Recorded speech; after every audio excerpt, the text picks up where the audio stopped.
পুরুলিয়ার পাহাড়ের কোলে ছোট্ট একটি গ্রাম মায়া পাহাড়। সেখানেই থাকতো রূপম। সবাই তাকে বলতো প্রেম পাগলা, কারণ সে বিশ্বাস করত একদিন তার জীবনে সত্যিকারের ভালোবাসা আসবে।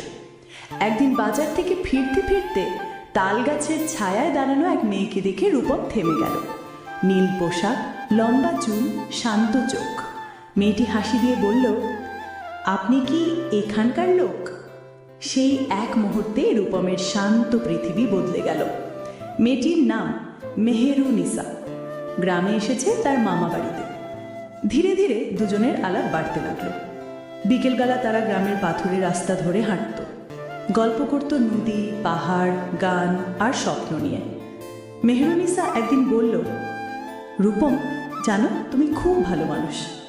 রূপম হাসল, তোমার কাছে আমি কি? মেয়েটা লজ্জা পেয়ে বলল, তুমি বিশেষ। কিন্তু সুখের মাঝেই এলো ঝড়। মেহেরুনিসার মামা রূপমকে ডেকে বললেন, ওর বিয়ে ঠিক হয়েছে, শহরের বড় বাড়ি। তোমার সঙ্গে কথা বলা বন্ধ করো। মেহেরুনিসা কাঁদতে কাঁদতে রূপমকে বলল, আমি কাউকে চাই না, শুধু তোমাকেই চাই। রূপম বলল, তুমি কি চাও? মেহেরুনিসা বলল, তোমার হাত ধরে সারা জীবন হাঁটতে চাই। পরের দিন ভয়াবহ ঝড় উঠল।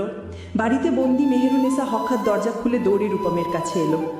রূপম, আমাকে নিয়ে চলো, আমি ওদের সঙ্গে যেতে চাই না। ঝড়ের বৃষ্টি ভিজিয়ে দিল দুজনকে। তারা পাহাড়ের পুরনো ঘরে আশ্রয় নিল। মোমবাতির আলোয় দুজন হাত ধরে বসে রইল।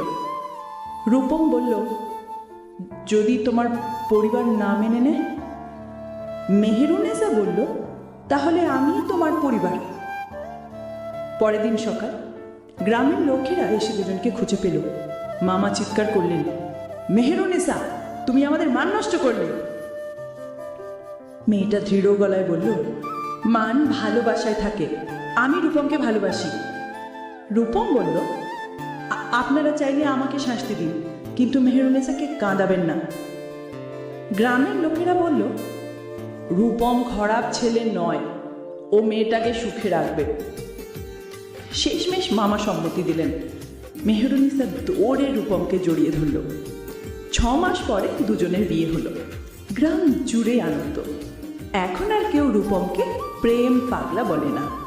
এখন সবাই বলে, যার প্রেম সত্যি তার জয় নিশ্চিত।